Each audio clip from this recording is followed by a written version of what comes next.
Sino ipinalit ng Diyos nang tumalikod ang Israel? Ang ipinalit si Kristo at ang unang iglesia. Galatia 6:16, ang iglesia, Israel ng Diyos. Natalikod ba? Natalikod yung unang iglesia. Kaya lumitaw ang Iglesia Katolika. Pero sapagkat patakaran ng Diyos na siya'y magtayo ng kanyang sariling organisasyon, sabi ng Diyos, kung natalikod mo ng unang iglesia, sabi ni Kristo, meron pa akong ibang mga tupa. Hindi kay kapatid na Manalo, kay Kristo. Kaya ano pangalan ng iglesia ng itinayo? Noong 1914, Iglesia ni Kristo. Sino ang kinasangkapan?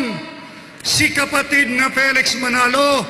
Sabi niya, imposible yan. Si Kristo nasa langit na noong 1914. Ito yan.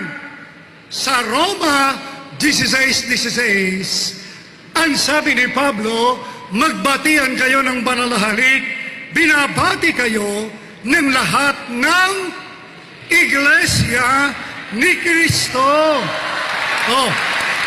Tanong. Ito tanong. Si Kristo ba nakarating sa siyudad ng Roma? Physically, hindi. Pero bakit may iglesia ni Kristo doon? Sino isinugo?